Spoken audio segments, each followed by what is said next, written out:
avanzando aquí en este especial de Radio del Centro, hoy dedicado a la masonería aquí en Chivilcoy, a los masones aquí en Chivilcoy. Y tenemos ahora en comunicación telefónica al profesor de Historia, Germán Gusmerotti. Germán, buenas noches, ¿cómo estás? Buenas noches, Eduardo. Buenas noches a toda tu audiencia. Gracias por la invitación. No, por favor, gracias por atendernos, ¿sí? Y bueno, aquí estamos llamándote desde Radio del Centro, a ver, para conocer un poquito. Primero quiero saber, o quiero conocer tu historia con la masonería. ¿Cómo llegaste a ella, sí? ¿Cuál fue la inquietud? Así como la que podemos tener hoy nosotros y te estamos convocando, seguramente de algún lado nació, ¿sí? Esta inquietud para investigar un poco acerca de la masonería en Chivilcoy. Bueno, fue un poco casualidad, un poco coyuntural el acercamiento mío a la masonería. Creo que en el año 2008, que es cuando yo inicié el trabajo de investigación sobre la masonería representada por Prudencio II Moras, creo que estaba en auge nuevamente a nivel nacional la participación en logias masónicas. La masonería crecía desde el año 2006 en cantidad de integrantes y se hacía pública y se manifestaba sus acciones a través de los grandes medios de comunicación también, ¿no? Y eso, bueno, me llamó la atención. Y también estaban surgiendo algunas películas, documentales, que, bueno, que tal vez mostraban la cara que por ahí le gusta pasar a la gente, ¿no? Que es acerca de un poco las fabulaciones, las confabulaciones, bueno, y que por ahí nos atraen, nos llaman la atención. Y sí. Entonces yo de alguna manera me acerqué también por esa situación, pero me interesaba más que nada trabajar el tema de la masonería como una institución social y que tenía una potencia política interesante, más allá de que nos estamos manejando en el ámbito de la cultura o de las ideas, más que nada cuando hablamos de la masonería, ¿no? Bien, Germán. Sí, obviamente que recién también lo charlaba con Alicia Ríos, ¿no? Todo este tema del misterio, saber qué pasará dentro de la logia, cómo será la iniciación, qué hacen, qué no hacen, siempre termina atrapando, ¿no? Creo que a todos en general y el periodismo incluido, ¿no? Sí, creo que Alicia hizo un esquema muy claro de lo que fue el desarrollo de la masonería en Chivilcoy, y bueno, y me parece importante esto, ¿no? De ver cómo se manifiesta de alguna manera esta institución, ya que son muy pocos los casos que lo hace como institución en forma colectiva, digamos. Entonces es ahí donde yo me acerqué a Prudencio Moras como uno de los máximos representantes o de los más reconocidos representantes de la masonería Chivilcoy, es decir, que podemos conocer la masonería a través de sus hombres. Entonces sería una investigación inacabable porque tenemos que desarrollar la vida y el pensamiento de todos ellos, pero estaría genial para hacer un trabajo incluso comparativo, para ver cuáles son las líneas que tienen en común todos estos hombres. Digo hombres porque en este momento que estamos hablando de la masonería en Chivilcoy no participaban mujeres, salvo, como dijo Alicia, las mujeres que después no lo hacían desde la Logia Luz del Oeste, sino que lo hacían en las tenidas blancas. Claro. Vamos a hablar de Prudencio Moras, ¿sí? El trabajo tuyo que estuve leyendo nos dice grado 33. A ver si nos podés decir quién fue Prudencio Moras y por qué significa grado 33. Bueno, como dijo también Alicia, la masonería es digamos, yo trabajo mucho sobre la relación entre Prudencio y la masonería para ver cómo se manifiestan estas ideas de la masonería en un hombre como Prudencio Moras, que llega al grado más alto que puede llegar un masón, es decir, que le otorgan el carácter de maestro, ¿sí?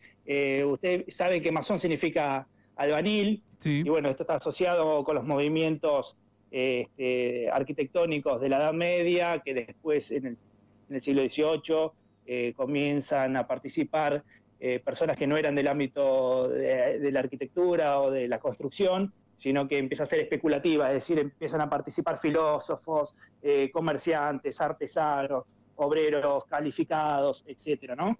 Y bueno, entonces la masonería se rige por una serie de ritos o de pasos de iniciación que va adquiriendo individualmente esa persona de acuerdo a sus capacidades y aptitudes filosóficas, espirituales, científicas, culturales.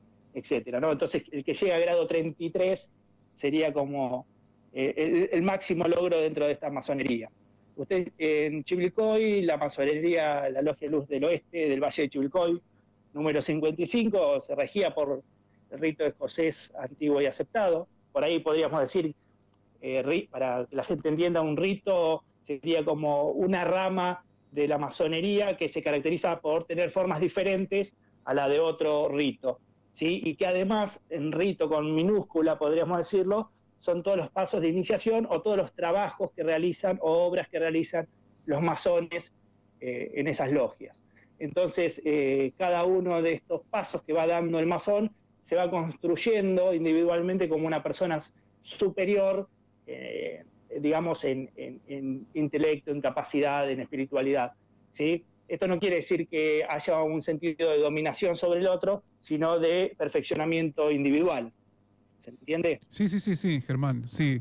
Me quedé pensando el tema de, de, de los albañiles, ¿sí? Claro. Porque, bueno, ya que estábamos hablando del misterio, digamos como que no querían revelar demasiado. En aquel momento se guardaban los secretos de la Claro, albañilería, de la construcción, ¿no? Después, bueno, se empezó claro, a abrir claro. un poco más el juego, el espectro. Sí, en realidad pensemos en la Edad Media, un intento de asociación de albañiles que comienzan a compartir en realidad sus ideas, sus conocimientos, y que recién a partir del siglo XVI, también estos albañiles constructores apoyados por mecenas que digamos que de alguna manera solventan económicamente esas grandes obras, empiezan a ser secretas, y ya recién en el siglo XVII comienzan a introducirse personas que no son de este ámbito, ¿no? De la construcción. Y, Exacto. por ejemplo, la primera gran logia a nivel mundial, reconocida mundialmente, es la Gran Logia de Inglaterra, que eran todos especulativos. Especulativo le decimos a esto que no, digamos, que no están asociados a la construcción o a la obra, ¿no? Recién hablabas del tema, por ejemplo, de los ritos, si hay distintos, ¿sí? Porque, por ejemplo, Sí, uno leía sí, sí. Prudencio Moras, hablábamos, por ejemplo, de un rito escocés antiguo y aceptado, pero hay otros también, ¿sí? Sí, exacto. Sí, por ahí se diferencia mucho en cuanto a la formalidad, y también hay que tener en cuenta, digamos, por estos procesos de iniciación o etapas. Y, por ejemplo, el rito escocés antiguo y aceptado tiene 33 grados y, por ejemplo, divide los grados en los primeros tres en lo que se llama simbólico o azul, del 4 al 18 en capitulares o rojo. Los filosóficos van del 18 al 30 y es la masonería negra, y los sublimes, que es el cargo, digamos, el grado que adquiere Prudencio Moras o masonería blanca, son el 31, 32 y 33. Bien. Y que en realidad esto ha generado incluso alguna ruptura a principios del siglo XX y también a mediados del siglo XIX en la Argentina, porque la masonería se ha dividido y ha discutido también en estas formalidades, porque la formalidad significa también capacidades que tiene que desarrollar un masón para poder para llegar a esos grados. Entonces se hacía cada vez más restrictivas y, digamos, cada uno de ellos tenía que cumplir con alguna con estos 33 grados, ¿no? Pero bueno, esto es una división que se da a principios del siglo XX principalmente, ¿no? O sea, cualquier persona, en este caso cualquier hombre, no podía ser masón. Y en realidad primero tenía que ser mayor de edad, ¿sí? 21 años o 18 años si era hijo de masón, debía ser iniciado por otro masón, y también debería tener ciertas aptitudes, ¿no? Por ejemplo, ser hombre libre y de buenas costumbres, por ahí es una expresión media general, pero por ejemplo, ser hombre libre, no estar atado a ningún dogma o a alguna idea que oscurezca sus ideas. Ser hombre de buenas costumbres es también defender a la patria, respetar los símbolos patrios, defender con honores a la patria, ¿sí? Y bueno, también tenían que tener ciertas capacidades culturales adquiridas, el conocimiento de la filosofía, de la ciencia, de las artes.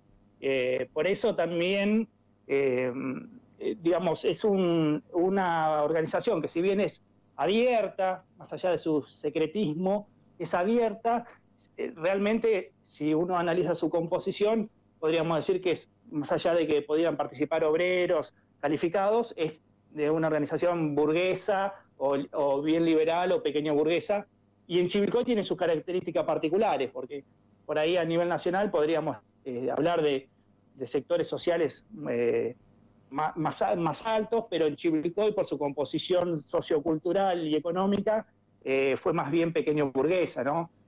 Había gente de todo el arco social, desde artesanos, desde gente dedicada a trabajo de la justicia, desde comerciantes, desde hacendados rentistas, como es el caso de Prudencio Moras, desde escribanos, jueces de paz, etcétera, ¿no? Alicia creo que nombró a algunos, también Sí. periodistas como Luis Mor, que nombraron ustedes. Sí, Germán, Sí. a ver, Prudencio Moras, ahora que me mencionaste a Alicia y bueno, toda esta cuestión Sí. del pensamiento liberal, digo, en su función pública, digo, Moras demostraba de acuerdo a tu investigación, ¿no? Y lo que pudiste recoger, Sí. este pensamiento liberal lo llevaba a la práctica, o era más puertas adentro en la logia, o ya se desenvolvía así en la vida.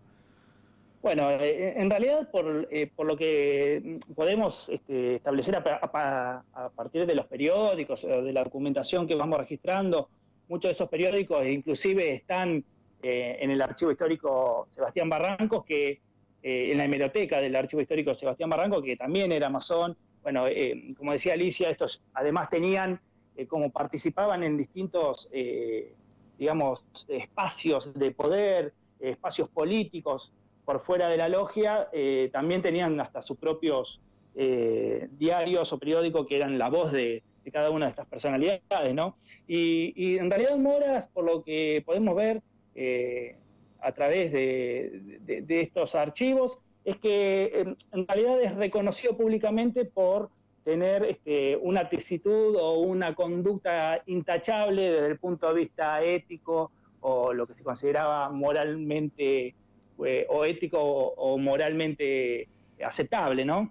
Y bueno, lo ha demostrado también en todos los cargos públicos que ha ejercido, que son muchísimos. Sí.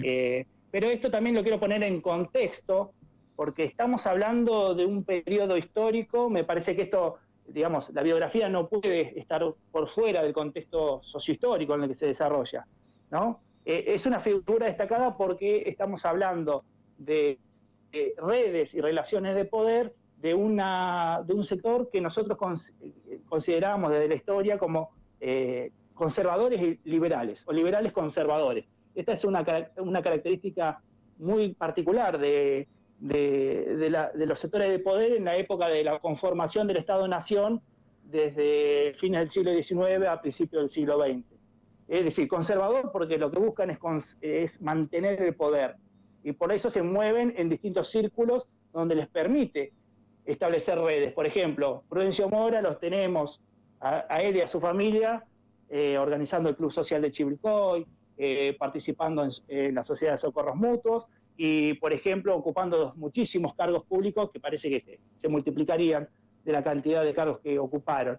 Y son liberales porque en realidad ellos buscan, a través del libre pensamiento, inclusive de estos valores de una democracia republicana, si se quiere, anticlerical, generar estas relaciones de poder. Por ejemplo, apoyan la ley 1420 de educación pública y gratuita, la ley de divorcio civil, la del matrimonio civil, la ayuda a los necesitados. Entonces, si yo hago un recorrido si tenemos tiempo, digamos, puedo hacer un recorrido por los cargos que ha ocupado para darnos cuenta, digamos, cómo ha alcanzado ese poder y cómo ha establecido redes durante todo su recorrido político y también en relación a la masonería. Claro, o sea, Prudencio Moras fue vicepresidente de la masonería argentina, ¿es así? Sí, en realidad pensemos que en la masonería no existe el cargo de presidente. Lo que sí ha estado, esto es, digamos, digamos, cuando nosotros analizamos los ritos de iniciación, vamos viendo que van subiendo de grado, pero no existe un presidente en la masonería, sí a nivel nacional. Sí. Entonces, hay documentos que digamos, lo identifican como vicepresidente de la masonería argentina a partir del año 1906 en adelante y a partir otros en 1911. Bien. Estaba leyendo una parte de tu informe, ¿sí? En relación a los cargos que ocupó. Bueno, en un momento, digamos, rechazó el ser intendente, pero también había rechazado en este caso, o mejor dicho, le pidieron 2 veces, ¿sí? Que en Chivilcoy aceptara la candidatura a diputado y otra vez a senador y se negó, no quiso. Sí, sí, inclusive siendo muy joven, porque él, por ejemplo, uno de los primeros cargos que ocupó fue de alcalde del cuartel sexto de 25 de mayo a los 23 años de edad. Así que tiene una vida prolífica en cuanto a participación política. También estando como consejero municipal de 25 de mayo, el senador Liborio Luna le ofrece la candidatura a diputado provincial, pero la rechaza. Y ya más adelante también se le ofrece el cargo de senador, pero bueno, él dice que no estará a la altura de las circunstancias y también por cuestiones de salud o de edad, por decirlo de alguna manera, no se encuentra en situación de afrontar ese reto, digamos. Pero creo que tiene que ver más que nada por lo que leemos de sus actitudes, de su personalidad, que tiene que ver con lo que ha demostrado siempre como un sentido de humildad, ¿no? Esto también es muy reconocido por la sociedad chivilcoyana de aquel entonces. Bien, bueno, la verdad que acá estoy repasando y, bueno, unos cuantos cargos ocupó verdaderamente. Sí, consejero municipal de Chivilcoy, intendente municipal, eso también hay que destacarlo, fue intendente municipal 2 veces, entre 1903 y 1904, y 1915 y 1916. Fue consejero del Banco Nación, provincia y el Banco Francés, presidente del Consejo Escolar, presidente del Centro Liberal, bueno, presidente de la Logia Luz del Oeste, presidente del Club Social de Chivilcoy, presidente de la Comisión Pro Biblioteca de José León Suárez, comandante militar, juez de menor y juez de paz. Por eso digo que esto hay que situarlo en contexto, que no es una característica solamente de una personalidad, sino también de un grupo de personas que se caracterizaba por establecer este tipo de redes. Incluso después va a participar abiertamente del Partido Conservador y se van a disputar, digamos, dentro de las facciones políticas de Chivilcoy, el poder por la intendencia, por ocupar cargos públicos. Bien. Bueno, Germán, la verdad que estamos hablando de Prudencia Moras, pero si hablamos de cualquiera de las otras personas que se mencionan, ¿no? En relación al inicio de la masonería en Chivilcoy, también fueron muy destacadas, muy importantes. Quizás algunos trascendieron más que otros, ¿no? Me refiero a sus nombres, Sí, pero la mayoría tuvo que ver, no solamente con la masonería, sino que tuvo que ver con Chivilcoy. Sí, mira, me estaba recordando ahí que Alicia decía Luis Mor. Sí. Si uno piensa, bueno, Luis Mor, por ejemplo, estuvo preso durante la famosa protesta de 1878 en Chivilcoy, junto con José Moras, el padre de Prudencio, ambos pertenecientes también a la masonería, ¿no? En la primera etapa, como decía Alicia. Esa protesta del 78 fue muy conocida porque fue Chivilcoy uno de los primeros pueblos que se rebeló contra el gobernador Carlos Tejedor, que quería derogar la ley de municipalidades, es decir, digamos, terminar con las elecciones del pueblo en las municipalidades y de alguna manera intervenir y elegir a dedo a los intendentes.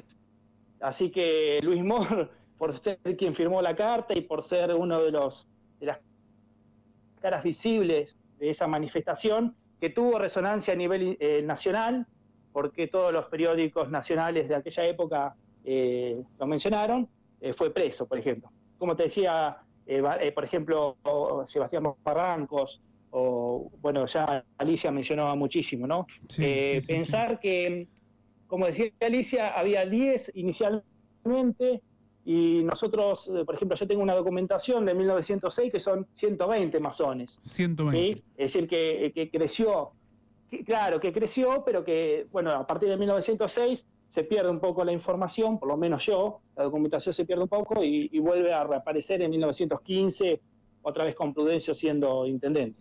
Bien. Bueno, cuando yo hablo de la masonería en Chivilcoy, hablo en tiempo pasado porque estamos ocupándonos de esta cuestión. No es que la masonería haya desaparecido, todavía existe.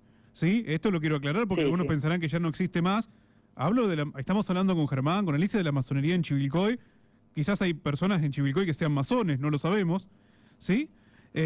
Puede ocurrir. Sí, que sean masones, no lo tenemos en consideración ahora, pero estamos hablando de lo que fue puntualmente esta Logia Luz del Oeste y bueno, la figura de Prudencio Moras, Germán, ¿no? Así que bueno, agradecerte por el tiempo y también por todo este aporte que nos has dado, nos has brindado, porque es un tema que teníamos muchas ganas de tocar hace rato y bueno, pudimos encontrar a las personas indicadas para que nos cuenten un poco más con datos fehacientes, ¿sí? De lo que fue, y verídicos, ¿no? De lo que fue ocurriendo en Chivilcoy con la masonería.